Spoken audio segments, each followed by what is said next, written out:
E é isso aí, senhoras e senhores. Vamos dar início a uma nova edição do Tributos Direito Podcast. Eu sou o Rogério Davi. Estou aqui com a minha amiga Andréia Dueck no primeiro episódio dela. Olha Uau. Só. E aí, Andréia? Já estou me sentindo assim uma apresentadora de podcast. Olha Tudo bem, só. Rogério? Tranquilo? Tudo bem. Como é que estamos aí depois do show da Lady Gaga, né? Olha aí, estamos gravando o pós-Lady Gaga, é verdade, né? Pós-Lady Gaga, que evento, que loucura, né? Saber até se houve alguma questão aí sobre reforma tributária lá na praia com 2,5 milhões de pessoas, né?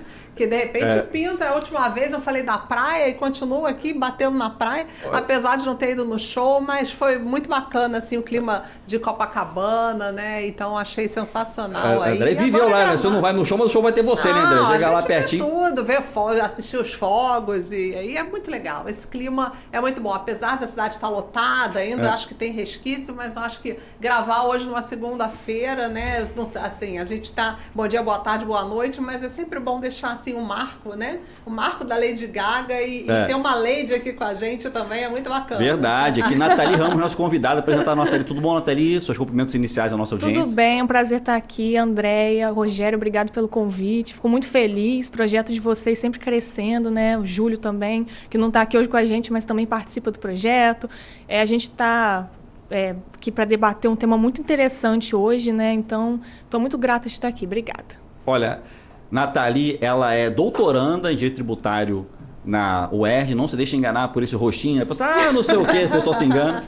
Mestre em Direito, também professora, advogada tributarista aí, representando Volta Redonda aqui no Tributos de Direito, Volta Redonda presente. Sensacional. Júlio chegou aqui no retorno para mim agora que o Júlio abusou lá no show da Lady Gaga. Depois de todo dia. Tão brincando. Comprou o leque, né? Esse leque tá bacana. Batendo o leque, né? Machucou o braço, o ombro, deu com uma contusão. Mas brincadeiras à parte, vamos falar sobre cashback social, um item importante da reforma tributária. Nos bastidores, a Nathalie estava explicando para a gente que ela se dedicou com um grupo de pesquisa, ela vai explicar para a gente aqui. Esse assunto é raro para o tributarista porque a gente bate tanto na arrecadação, estuda muito a arrecadação e o gasto público, que é inerentemente ao cashback, né? A gente quase não toca, né, na nossa rotina, no nosso dia a dia, e agora está incerto ali na tributação do consumo. Nathalie, você que pesquisou sobre esse assunto, certamente você viu questões de direito comparado em outros países, né? Do jeito que você está enxergando essa implementação pela Lei Complementar 214, né? Você acha que realmente a finalidade pelo qual ele foi tratado, inclusive já até perguntando qual foi a finalidade que você pesquisou, vai ser alcançada pelo que está disposto ali ou não? Tem algo a ser feito, algo a ser questionado aqui? E Rogério, vale dizer, complementando ainda com a sua qualificação, a Nathalie é UERJiana, né? Fez aí mestrado pela UERJ, é doutoranda também pela UERJ. Ela também se especializou pela UERJ, então é 100% UERJ, até na especialização. Exatamente. E vai poder nos ajudar bastante hoje aqui no nosso episódio. Orgulho, né? UERJ Estamos em casa, né? Então, gente, o cashback, ele é uma política extremamente voltada para a justiça social, né? Eu tive a oportunidade de realizar um grupo de pesquisa na UERJ, no mestrado, foi no segundo semestre de 2024, com o professor Marcos Abraão e o professor Marcos Lívio. Cada aluno ficou responsável ali por delimitar, destrinchar qualquer tema da reforma tributária. E aí eu optei por trazer esse tema do cashback da Cesta Básica Nacional de Alimentos, porque esses temas que envolvem questão de desigualdade, justiça fiscal, sempre me atraem bastante, né? E dentro dessa pesquisa, eu consegui identificar assim, diversos problemas que a gente pode apontar para o cashback, assim como vislumbrar um aspecto positivo da medida, né? A gente tem que o cashback foi criado com o fundamento para o combate da desigualdade social, para o combate da desigualdade de renda e para promover a justiça social, né? Desde lá do PLP 68, a gente tem a exposição de motivos da criação do cashback, 2 pontos principais. Primeiro seria a redistribuição de renda para as famílias de baixa renda. E aí, famílias de baixa renda é um termo que foi definido pela Lei Complementar 214 no âmbito da regulamentação da reforma. O que seria, por exemplo, traz pra gente assim o conceito, porque a gente tem debatido muito sobre essa questão da baixa renda. O que seria efetivamente uma família de baixa renda? Porque a gente sabe que teve em alguns momentos, até aquela questão do auxílio sobre a Covid, a gente tem conversado sobre isso, de algumas situações da pessoa ter condição e ter recebido o auxílio, né? Então, como é que seria explicar melhor para a gente como é que seria, o que o legislador pensou para evitar esse tipo de fraude, evitar esse tipo de situação que realmente leva a um descontrole, né? Até para a questão do gasto e até mesmo da arrecadação, porque você vai deixar de ter o imposto para aqueles, de repente, que estão fraudando, né? Então, eu acho que é uma questão que a gente é de bastante relevância. Sim. Então, Andréia, esse termo família de baixa renda, né, foi utilizado pela Lei Complementar 214 como uma forma de definir ali, criar uma limitação para a fruição desse benefício. E essa limitação sempre voltada para o intuito da própria exposição de motivos do PLP, que é a justiça social, redistribuição de renda e destinação de recursos aos mais pobres. Então, assim, o cashback, ele foi limitado de forma, eu acredito que justa, mas talvez tenha sido utilizado um critério ineficaz. Né? Eu acredito que o critério da faixa de renda, né, até com base nas pesquisas que eu fiz na UERJ, a gente tem que o critério da faixa de renda ele não é suficiente 100% para definir e aferir as condições de vida do cidadão. Né? A gente tem acha que um censo, alguma coisa assim? Eu acredito acho que ficou meio salário mínimo per capita, né? Meio salário mínimo por mês, mensal. Então, a família de baixa renda enquadrada como aquela que recebe até meio salário mínimo mensal receberá o cashback pela reforma tributária. Mas eu acredito que esse critério da faixa de renda ele seja talvez insuficiente para a gente aferir realmente o nível de pobreza de um indivíduo e para trazer uma efetividade, assim, de fato, para a medida, né? Eu acredito que a gente tenha que analisar outros critérios além da faixa de renda. O Amartya Sen, ele traz isso muito bem na obra dele. O professor Ricardo Lobo Torres também, quando ele fala de mínimo existencial, ele chega também a adentrar nessa questão da focalização de recurso para aquelas pessoas que, de fato, possuem alguma ausência, alguma falha do próprio Estado para conseguir sobreviver, para conseguir ter uma vida digna. Então, acredito que esse critério da faixa de renda seja um pouco insuficiente, apesar de ser uma medida já com um avanço, né? E aí a André até perguntou, né, em questão a fiscalização, como que se daria essa fiscalização em relação ao cashback. O PLP já previa, né, e a Lei Complementar depois formalizou isso, a competência para a Receita Federal e para o Comitê Gestor fazer a gestão do cashback. Então, a Receita Federal, no âmbito da CBS, e o Comitê Gestor, no âmbito do IBS, eles vão fazer a gestão da operacionalização do cashback e, dentro dessas competências que eles possuem, eles têm a competência de realizar fiscalizações. Então, realizar fiscalizações no âmbito de combate à fraude, no âmbito de combate a irregularidades. Mas fica restrito, por exemplo, a Receita só vai poder fiscalizar no âmbito da CBS ou ela também vai poder avançar na IBS? O que você acha? Então, eu acredito que, como a própria Lei Complementar 214 traz uma previsão de que tanto a Receita Federal quanto o Comitê Gestor podem unificar a devolução desses valores, conforme for mais conveniente para a administração pública. E aí isso é muito particular, né? Porque a gente não sabe como que vai se dar essa operacionalização lá dentro regra do CONFAS, alguma coisa assim, ou do próprio comitê gestor, né? A gente não tem ideia de como que vai ser operacionalizado de fato dentro da administração pública, mas a Lei Complementar ela deixa uma brecha para que tanto o comitê gestor quanto a Receita Federal optem por unificar essa devolução. Então, eu acredito que no critério da fiscalização isso também possa ser viável, né? Claro que isso vai ser regulamentado pelos próprios órgãos, mas eu estou só imaginando aqui, porque realmente vai ser uma mudança muito grande, né, Rogério? O negócio ter a cultura, né? É o que eu tenho batido aqui bastante, inclusive não só aqui, mas em outros lugares que eu tenho participado. A mudança de cultura é muito importante. Muito.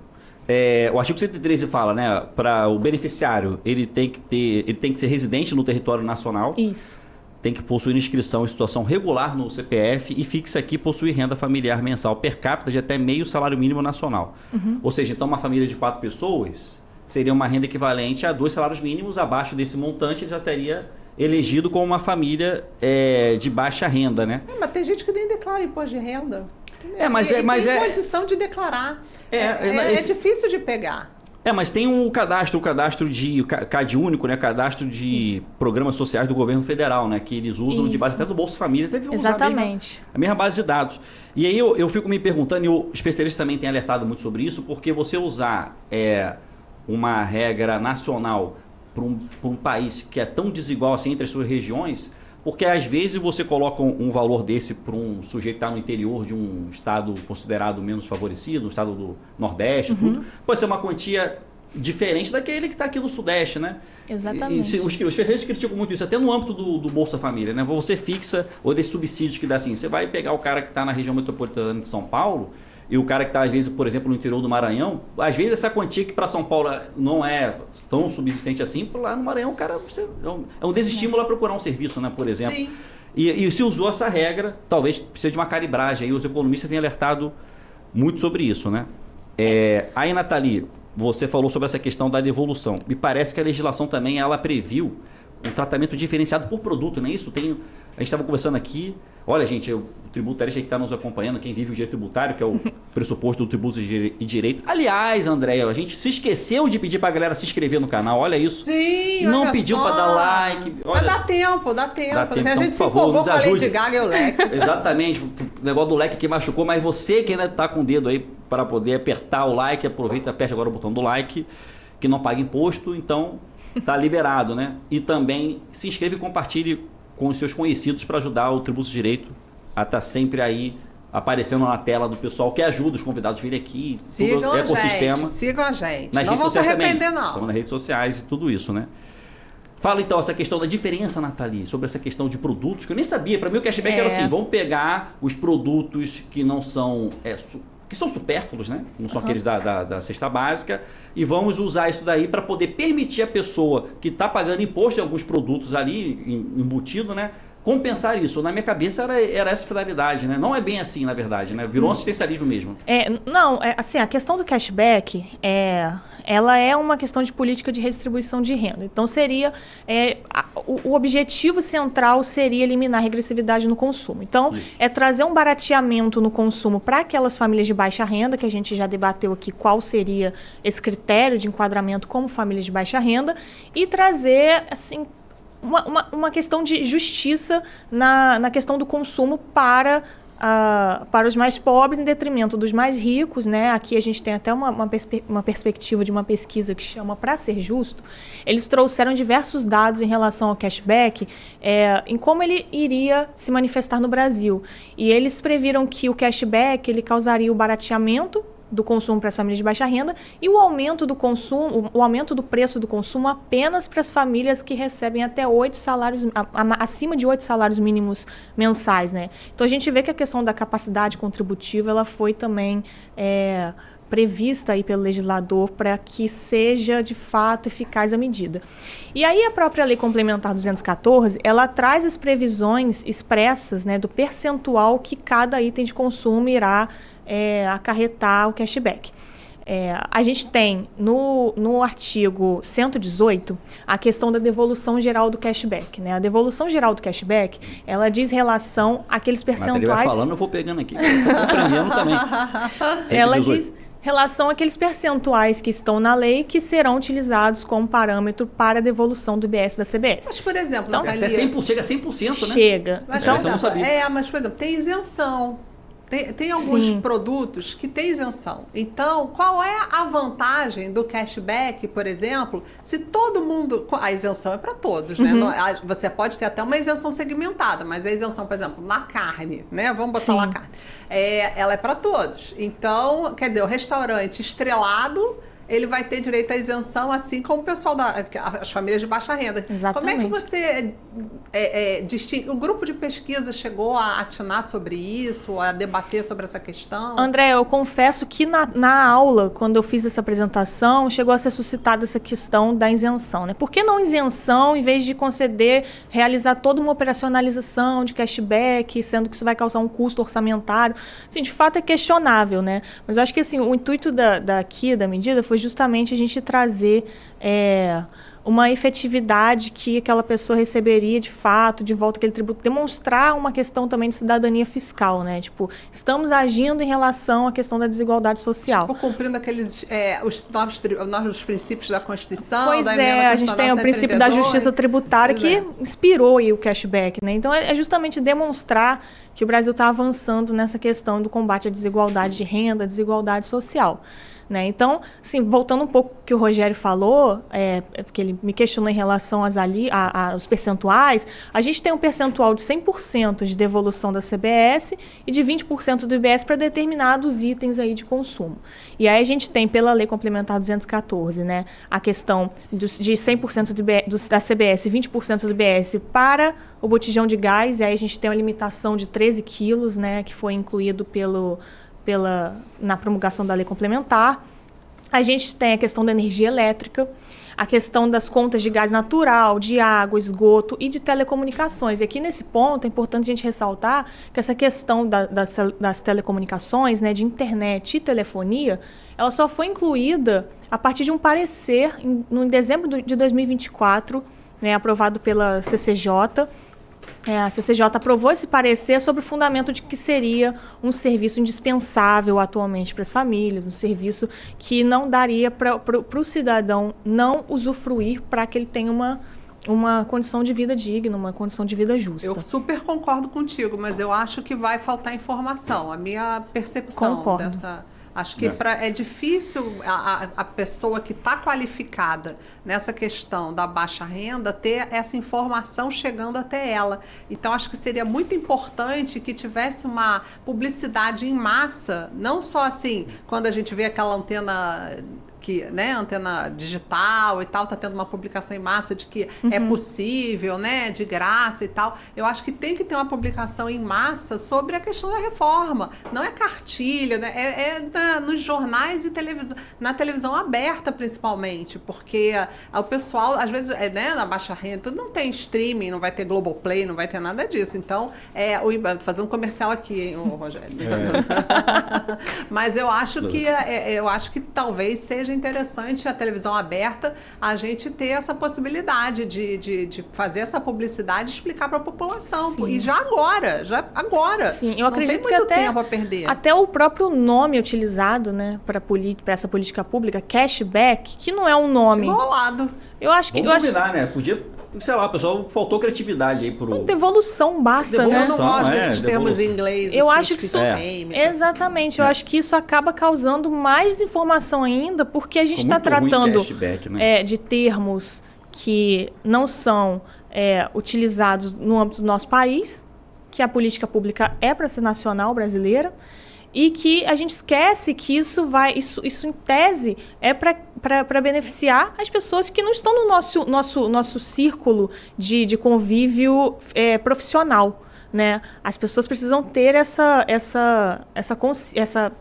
informação de que aquela política pública vai beneficiá-lo, que é a política pública, e isso começa desde a nomenclatura. Eu acredito que isso causa uma restrição, porque nem todos temos o conhecimento técnico do tributário, né? Do que trouxe, do que motivou a reforma tributária.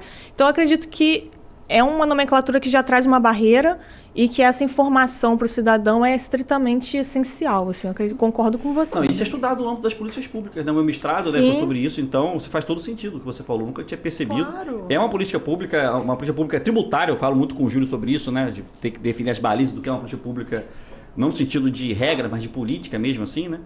E aqui realmente, eu estou lendo aqui na lei complementar, aí aqui no artigo 120, Nathalie, não sei se vocês chegaram lá a ter algum atrito com isso, que eu fico vendo que dá problema. Explica aqui no 120. Em nenhuma hipótese a parcela creditada individualmente à família beneficiária poderá superar o ônus do tributo supertado relativo à CBS. No caso da devolução de que se refere lá ao artigo 112, ao que trata. Ou seja, em nenhuma hipótese a parcela creditada, a família não pode receber além daquilo que ela teve de gasto com o CBS e com o IBS. Exatamente, tem que ser proporcional ao consumo dela. Mas se ela só consumir produto isento? Aí, no caso, não terá nenhuma devolução. Mas Vê como é que é? Tem que estar tudo muito bem explicado, E gente. também tem a questão... Você imaginava, Juan, que era... Você pode ouvir o cashback, eu pensava que era isso, né? Porque E também... isso tem que estar muito bem estruturado, bem explicado, informativo. Isso tem que informar a população. Inclusive, a gente tem a questão dos produtos que têm incidência do imposto seletivo. Os que incidem imposto seletivo não são sujeitos ao cálculo da devolução. É CBS e BS. Acabou. Então, a gente tem uma restrição já também do consumo, né, que acaba, ao meu ver, acaba por deturpar o objetivo da medida. Né? Primeiro Natalia, pensando assim, você tem algum case de sucesso aqui no Brasil? Acho que tem algum, né? Que já existe esse retorno, essa devolução para a população. Explica pra gente como é que funciona isso. Já tem, né? Então, André, a gente tem desde 1995 o cashback funcionando como uma política pública, mas não no Brasil. A gente tem ele inicialmente no Canadá. Foi instaurado em 1995, programa de devolução personalizada do IVA, porque o cashback ele tem raiz nesse programa de personalização do IVA do Banco Interamericano de Desenvolvimento. Então, ele trouxe essa política e instaurou em determinados países. Então, o Canadá, em 95, ele foi o primeiro a utilizar o cashback. Né? Na ocasião, eram outros critérios para a adesão do cashback. E aí, posteriormente, ele começou a se alastrar na América Latina. Aí a gente tem, por exemplo, posteriormente ao Canadá, a gente tem a Argentina. E acredito que penúltimo país a instaurar também o cashback foi a Bolívia. E a Bolívia ela tem uma semelhança muito forte com um sistema que vai ser implementado no Brasil. Né? Ela adota o mesmo critério da faixa de renda, ela adota a mesma necessidade de identificação do consumidor, a necessidade de apresentação de documento fiscal. Então, a Bolívia ela tem um sistema muito parecido, se não semelhante ao que a gente vai ter no Brasil. Né? E aí, no âmbito nacional, a única experiência que a gente pode pegar como referência ao cashback é um programa que foi desenvolvido no âmbito do Rio Grande do Sul. Chama-se Devolve ICMS. Interessante. E esse programa ele foi utilizado com critérios também de faixa de renda, mas é uma faixa de renda diferenciada, até 3 salários mínimos mensais na família, considerado como família de baixa renda. E também a necessidade de cadastro no Bolsa Família ou a presença de algum dependente em rede de ensino pública. Então, seriam os critérios diferentes do que a gente vai adotar agora no cashback em âmbito nacional, que foram adotados no âmbito do Devolve ICMS, só que foi um âmbito estadual, né? Um tributo, né? E aqui, no caso, a IBS, CBS, ainda tem a Receita junto com o Comitê Gestor, quer dizer, é um negócio mais desenvolvido, mais Exatamente. estruturado. E aí viu-se a necessidade de ampliar essa medida para o âmbito nacional. E aí, por isso, começou, né, o debate do cashback. Mas, assim, eu até adoto mais o nome Devolve ICMS, poderia ser Devolve IBS, CBS, né? Acho que traria mais aceitação. A gente fala tanto de cidadania, né? Você fala alguma coisa nesse Não, vamos sentido. lembrar, o cashback é uma novidade assim recente, né, que o comércio começou a utilizar como um gatilho para você consumir mais. Exatamente. Né? E totalmente a ideia do cashback nem se aplica aqui, né? E, Nathalie, eu lembro também não é necessariamente devolução de imposto, mas tem a mesma ideia de política pública no sentido de reduzir desigualdades através da arrecadação, que é os fundos nacionais do ICMS, né? Que é o de especial de combate à pobreza. Nós temos até um episódio aqui que a gente gravou com um advogado lá de São Paulo, Michel, né? Foi muito bom o episódio. E nesse contexto, por exemplo, a gente não vai abrir mão desses fundos. A reforma tributária não previu a extinção dos fundos, acho que até 2040 e tanto. Tem 2030, acredito. E aí, como é que vai harmonizar? Porque a gente então vai ter os fundos especiais de combate à pobreza, que é uma sobrealíquota de ICMS que os estados podem eleger para produtos que são supérfluos, e com isso dedicar para construir políticas públicas de redução das desigualdades sociais ali. Não é dinheiro na conta, né? Não é aquela coisa realmente como acho que chama atenção. Dinheiro na conta é bom, né? Dinheiro na conta chama atenção. Mas já existe um certo arcabouço no âmbito do ICMS para construir essa mesma finalidade, né? Essa ideia de usar o direito tributário como uma ferramenta de redução das desigualdades e tudo, né? Nessa linha, você acha que pode ter algum tipo de não vou dizer chamar um bis in idem, mas, por exemplo, assim, uma sobreposição de utilizar a arrecadação para essa finalidade. Então, por exemplo, um percentual significativa aí, né, de 20% e tudo, de alguns produtos da CBS e DBS, não vão para o orçamento, vão ser dedicados direto para o, vamos falar, cashback, né? Ao mesmo tempo, os estados estão aumentando a alíquota de ICMS de maneira indireta quando alguns estados fazem isso. O Rio de Janeiro faz isso, né? Ele colocou lá, por exemplo, 2% a mais, né, do ICMS das contas de energia e telecomunicações, como também essa questão do Fundo Especial de Combate à Pobreza, o adicional de ICMS, né? Essa sobreposição não poderia causar um risco, de repente, a sociedade, ela tem aquele limite, olha, não adianta você imaginar que a gente vai conseguir fazer a tributação ótima, porque vai chegar um momento que ela mesma estrangula e começa a reduzir. Mas você está falando de risco de não tributação, é isso? De também, duplo risco de não tributar? Como harmonizar esses institutos, né? Do cashback social, que é dinheiro na conta, e também essas outras arrecadações que saem do orçamento para compor uma parcela que vai dedicada para a minha finalidade, redução das desigualdades, né? Você vai ter duas situações paralelas, né? Uma transitória, porque o ICMS ele vai ser modificado, né? Vai ter uma transição. Mas os fundos não. Os fundos podem continuar. Tem uma regra aqui de transição, daqui a pouco procura aqui. Acredito que de 10 anos, né? Tem uma transição. Então, a gente vai ter uma dupla transição, né? Então, aí o que você está falando é que pode haver uma sobreposição de não tributação. Não de tributação, de não tributação. Então, realmente, pode desagregar, então, acho que assim, né? Desequilibrar a questão da justiça fiscal. O que você entende sobre isso? Porque pode haver esse desequilíbrio e aí acaba um dos princípios, né, inseridos na emenda, pela emenda, acaba sendo prejudicado, né, e não sendo obedecido, observado diante dessa sistemática? André e Rogério, eu acredito que não. Assim, eu acredito que os prazos que foram delimitados, tanto pela Lei Complementar 214, né, quanto para a questão dos fundos no regime de transição para a reforma tributária, eu acredito que isso não irá entrar em conflito, né? A gente tem que o cashback ele vai se iniciar para a CBS em janeiro de 2027 e para o IBS em janeiro de 2029.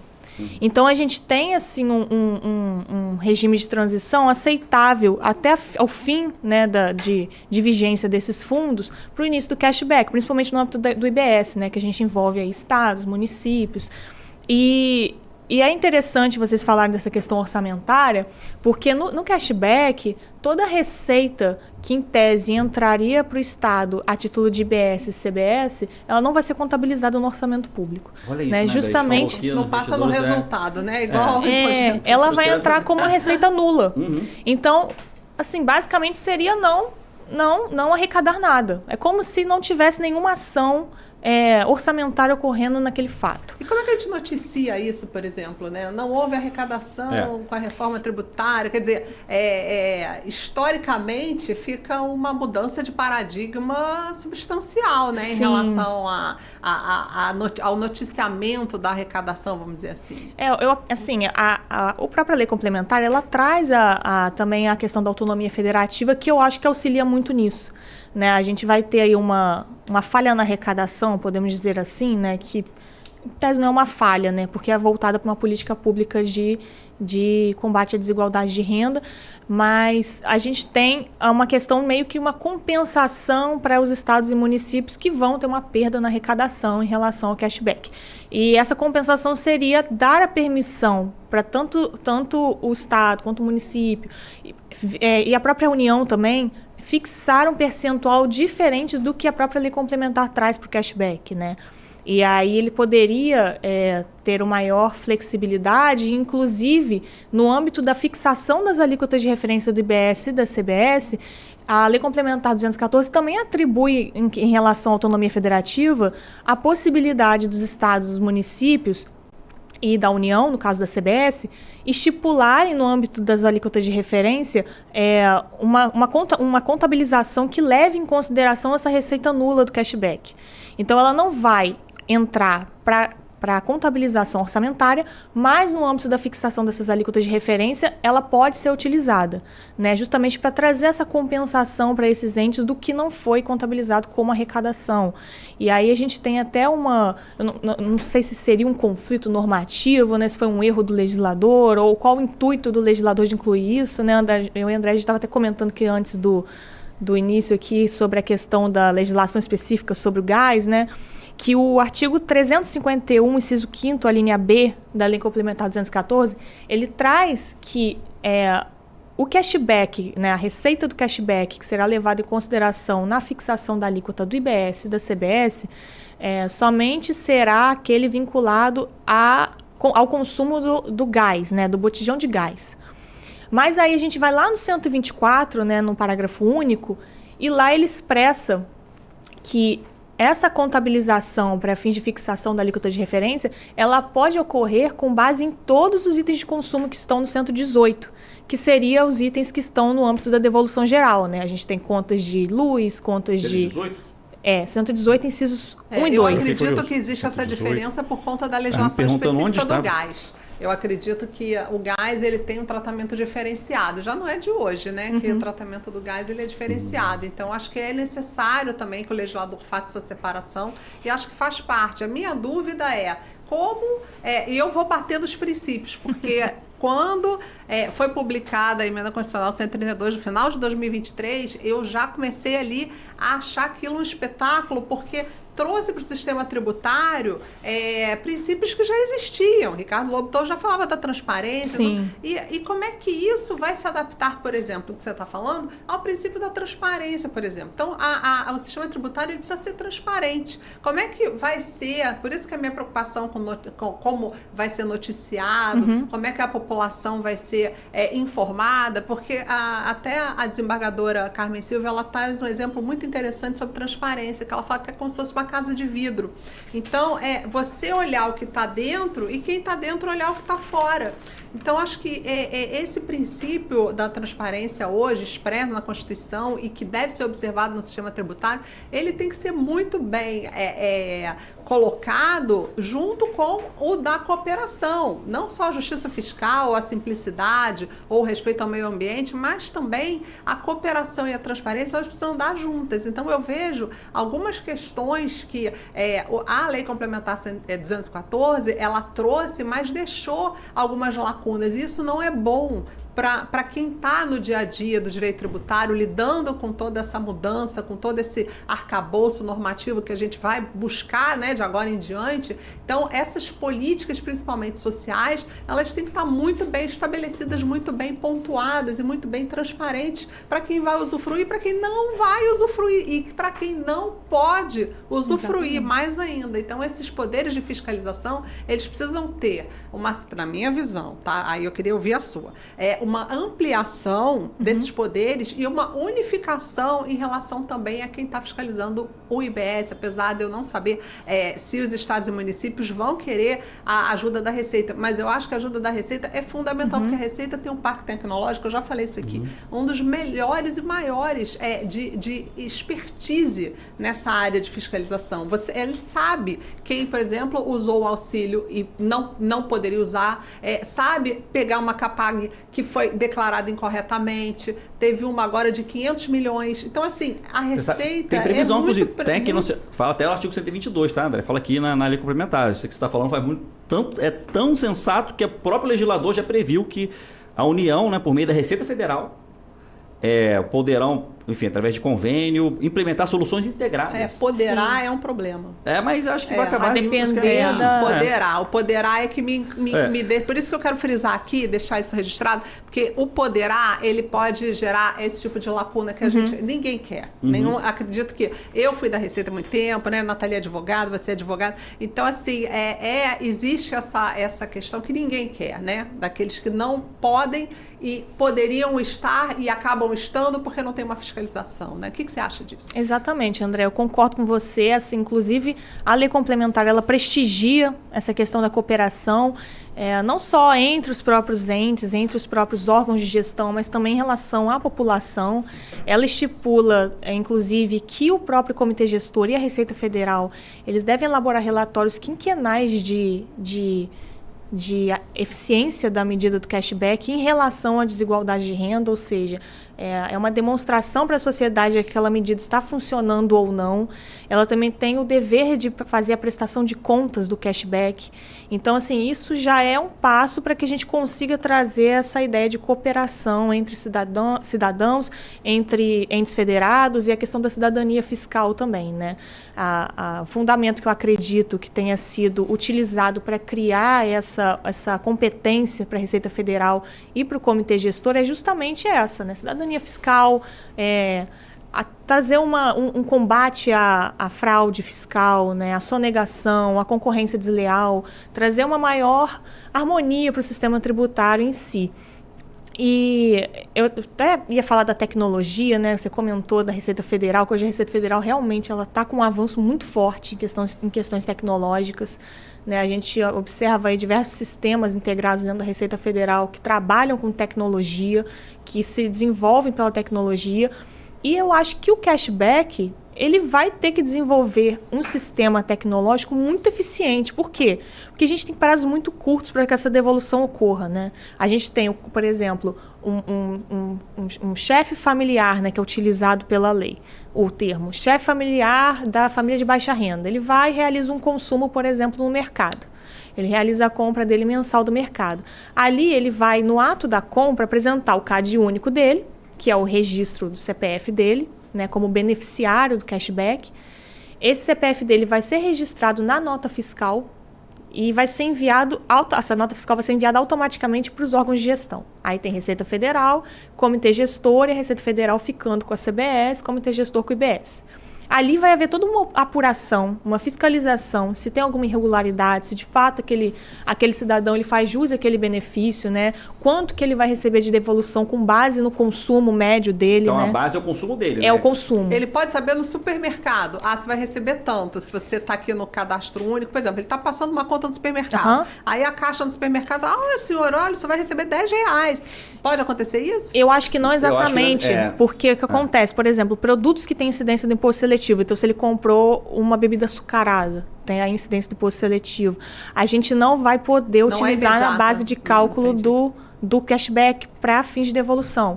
Então, isso não vai entrar na contabilização da Receita do Comitê Gestor. Né? A gente vai ter somente itens de consumo que têm incidência do IBS, da CBS, e que também não entra na questão da cesta básica, porque é aquela questão da isenção que a gente falou, né? Da alíquota zero então, e tal. Vai direto, vamos combinar, né? O sujeito que está na base da pirâmide, que tem essa renda aí de meio salário mínimo, né, per capita, ele vai consumir maciçamente produtos de cesta básica, né? Isso. Maciçamente, né? Uma bebidinha, exatamente. De repente consome também. Pode consumir alguma coisa assim, né? Talvez bota uma bet ali, né? Que eu acho. Vai. O jogo também, jogo tem um imposto seletivo, né? O jogo Inevitável, não pode usar esse dinheiro para bet, hein? Mas certamente vai ter uma polêmica aí para fazer casa de aposta e tudo. Já tem essa polêmica com o que o cidadão vai utilizar o dinheiro do cashback. Eu acho que não é tão pertinente a gente debater, né? Porque assim, ele está recebendo, ele está recebendo o que é de direito dele, né, pela lei, como uma política de redistribuição de renda. E aí, vai fiscalizar o que o sujeito está fazendo com o dinheiro que ele está recebendo do cashback. Aí já é uma preocupação, acho que muito já extrapola aí o limite do que a gente propõe com a medida. Que nem você recebe no cartão de crédito, né? Exatamente. E aí a questão que eu estava falando da tecnologia, por quê? Porque os prazos são muito curtos, né? A partir do momento que tem toda essa gestão pela Receita Federal, pelo Comitê Gestor, a Receita Federal ela tem um prazo de 15 dias, no máximo, para enviar esses dados para uma instituição financeira. E aí seria, por exemplo, um banco, né? Que vai realizar, por exemplo, Caixa Econômica Federal vai realizar a devolução direto na conta do cidadão, cadastrado no CAD único. Então, a Receita Federal, o Comitê Gestor, tem 15 dias para enviar essas informações para a instituição financeira e a instituição financeira tem 10 dias para pagar ao cidadão e o cidadão tem prazo de 24 meses para utilizar o dinheiro. Ele não pode ficar com dinheiro para sempre. Então não tem desconto na hora. Por exemplo. Então ele tem que usar 24 meses da grana, ele não pode fazer isso uma poupança e tudo, ele tem que usar esse recurso. Vamos lá. O cidadão, quando ele recebe o dinheiro na conta dele, ele tem um prazo de 24 meses, né, 2 anos, para utilizar esse dinheiro. Eu vi esse prazo aqui na norma, eu não entendi nada desse prazo de 24 meses. Para mim era um prazo decadencial para a Fazenda fazer. E se ele não tiver conta, ele vai ter que se cadastrar, vai ter aquela confusão de novo que teve na Caixa Econômica. Exatamente. E assim, para fazer tudo isso numa rapidez dessa, tem que ser um sistema muito bom, que não tenha falhas, tem que ter um treinamento muito forte no âmbito da administração pública também. para que esse sistema funcione, né? O Luciano André vai saber dizer melhor como que funciona essa adaptação dentro da administração pública com coisas tecnológicas novas, né? Então, assim, eu acredito que isso vai dar muito problema, mas o intuito da medida é bom, né? A André estava até perguntando...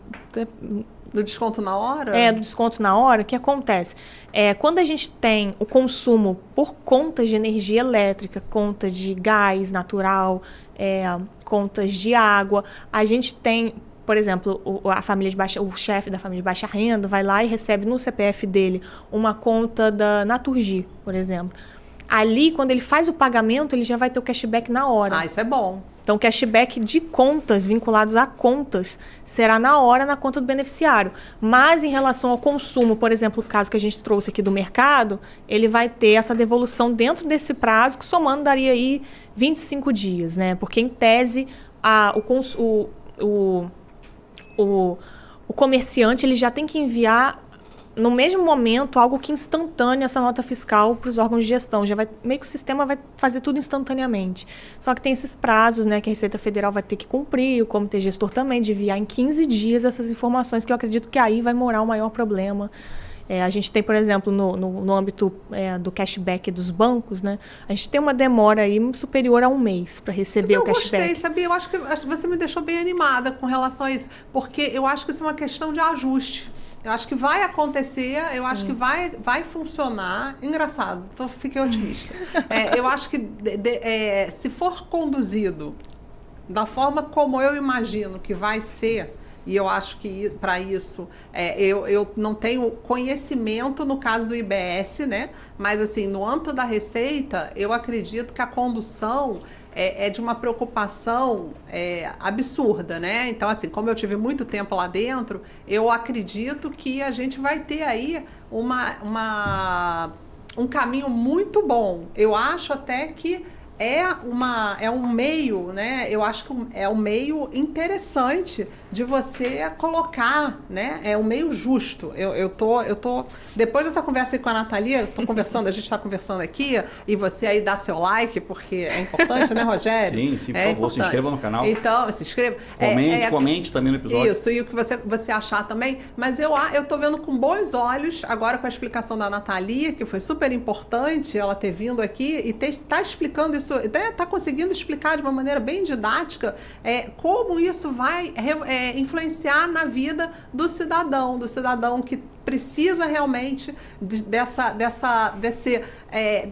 mudança de perspectiva em relação à própria vida, à sua subsistência. Então, eu acho que é um método interessante, é uma reforma do consumo, é uma reforma para uma população que realmente já foi muito sacrificada, e eu acredito que a gente vai ter aí uma ótima, assim, se tudo der certo e a transição ela realmente funcionar e a gente tiver testes específicos para isso e a gente tiver um treinamento e tiver condição de levar isso adiante, eu acredito muito que esse sistema de cashback vai funcionar com a habitualidade e necessidade que deverá funcionar a partir da implementação. Eu acho que vai ser uma boa medida. Analisando bem agora, melhor, com a Nathalie explicando, é uma boa, na minha visão, olhando bem para a câmera, da lente da verdade, otimismo, é uma boa medida. Né? Eu acho o seguinte, a gente está caminhando como se isso fosse um assistencialismo. Mas, na verdade, como tributaristas, existe uma forma de você diminuir a regressividade do sistema. Então, o apelo deveria ser o seguinte: olha, descobrimos uma maneira de desonerar quem consome aqueles que realmente precisam do suporte do Estado, que é aquela família que é considerada de baixa renda, não vai pagar tributação sobre o consumo, como se a gente conseguisse aplicar o artigo 146 da Constituição Federal, né, na tributação do consumo, que hoje, na verdade, tem tecnologia para isso. Não está tão distante assim você controlar o CPF, vai ter split payment, o cara chegar na boca do caixa, opa, você está com o CPF aqui, tá? Então você vai ter um valor de tributação menor, por exemplo. Para mim faria mais sentido, para a gente não cair nessa ideia muito fácil de que isso é um assistencialismo como se fosse um novo Bolsa Família, ou um novo Fundo Especial de Combate à Pobreza, que é o do adicional de ICMS, quando na verdade é uma saída tributária para alcançar o ideal previsto na Constituição Federal, do artigo 146. Então a gente tem que, todo momento da academia, sempre alertar, né, enfim, os nossos formuladores de políticas públicas, que isso não é um assistencialismo, não é um favor. Na verdade... Não, é uma política extremamente Porque o nosso importante. sistema precisa ser progressivo, né? Tem que diminuir a A regressividade. gente até poderia debater se não seria mais viável do ponto de vista orçamentário uma distribuição direta de renda para o cidadão, né? Assim, eu acredito que no caso aqui foi justamente para também estimular o consumo, né? Também foi uma via de mão dupla.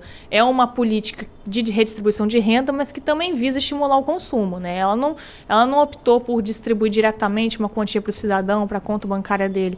Foi estimular ele a consumir e o que ele consumir ele tem de volta ali na conta bancária dele, né? O Júlio tem até um artigo muito bom sobre isso no Jota, que ele fala disso, né? Que essa política do cashback, né? Quando ela visa estimular o consumo e não somente distribuir uma renda direta para o cidadão, ela acaba sendo um pouco deturpada no seu objetivo, né? Sim, a ideia lá do Rio Grande do Sul foi essa. Pro fundamento da criação, né? Que é justamente... Estamos falando de consumo. Redistribuição de renda, né? Exatamente. Sensacional. Eu já mudei bem o meu conceito. Há um tempo atrás eu estava bem cética em relação ao cashback. Agora, apesar de eu não gostar muito do termo, né? Mas eu acho que a gente vai colher bons frutos aí. O Brasil vai colher bons frutos. Eu acredito muito nessa mudança de cultura do Estado. A gente precisa mudar a cultura, né? E incentivar isso, a mudança de cultura, a informação. Olha, Nathalie, a gente vai chegando aqui aos caminhamentos finais aqui. Você quer colocar alguma reflexão que você alcançou junto com o grupo? Ou, enfim, algum comentário assim para estamos acompanhando? Eu gostaria mais de frisar essa parte mesmo da questão da faixa de renda. Eu acredito que esse critério único de faixa de renda utilizado pela lei para identificar um nível de pobreza no Brasil para que haja benefício do cashback é um pouco insuficiente, né? A gente precisa olhar para outros campos, a gente precisa olhar de fato para o que o cidadão não está conseguindo usufruir para ter uma vida digna e próspera, né? Não são só critérios de faixa de renda que vão identificar, igual o Rogério até mencionou, né?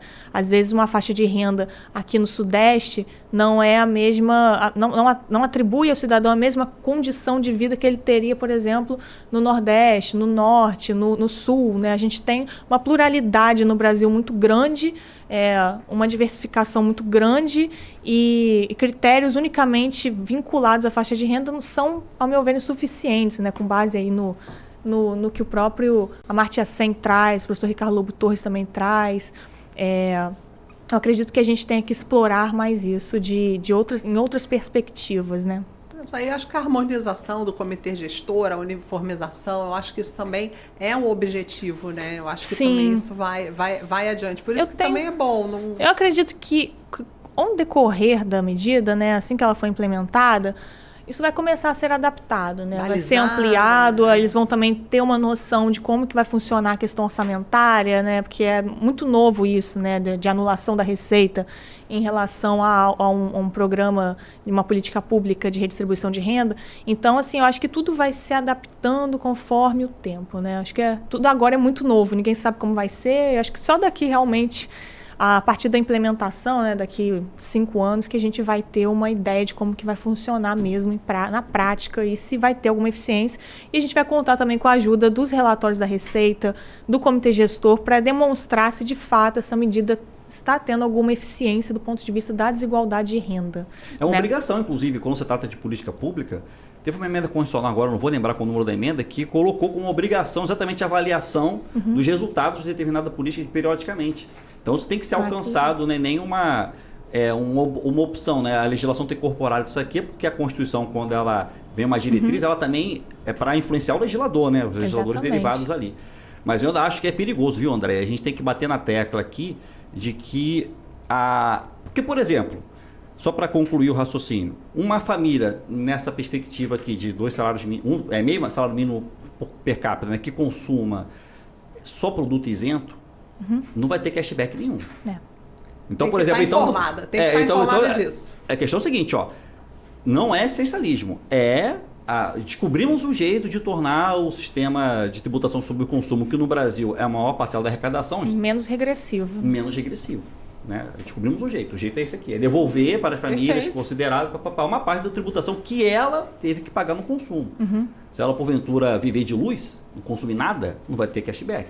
Mas vai ter direito ao Bolsa Família, vai ter direito a outras medidas aí que ela tem. Mas é importante que ela saiba disso, né? Ela precisa saber disso. Exatamente. Mas eu acho que a explicação da Nathalie foi sensacional, muito bom, Nathalie, porque a gente consegue entender numa linguagem simples, que eu venho batendo também nisso, que a gente precisa tornar o direito tributário mais simples, menos complicado, para as pessoas entenderem, quem nos assiste, não só tributaristas, mas também as pessoas que também gostariam de entender, porque eu falo com muita gente, médico, e eles não entendem, às vezes, é muito complicado. Não é. Senta para explicar, os caras entendem. Às vezes a linguagem, é muito legal a gente ter essa linguagem simples que a Nathalie trouxe, didática, para a gente entender, porque eu, por exemplo, que não tinha assim, muito conhecimento sobre o cashback, eu me animei nessa, para mim o cashback era tipo assim, um adicional que ia entrar na conta do Bolsa Família. Não é. Tá vinculado ao consumo. Se for alíquota zero, não tem nem o que consumir. Não tem nem base de cálculo para poder gerar exatamente. De novo, cashback. A gente não quer falar, mas tá escrito, né? Mas a academia tem que dar uma solução nisso aqui, gente. O pessoal que escreve artigo, pensa num nome novo isso daí. Utilizar o termo mesmo. Eles ainda intitularam no PLP como cashback do povo, né? Cashback do povo. Mas assim, gente, o termo cashback já é já popularizou, né? Já ficou... eu acho que daqui é uma questão pouco... de tempo aí de entranhar isso já, de virar uma palavra normal do nosso dia a dia, porque acaba gerando isso mesmo, né? A gente tem muita palavra que vem do delivery, né? Aí você já tem o delivery. Depois começa a conjugar, né? Delivery e tal, tem o cashback e tal.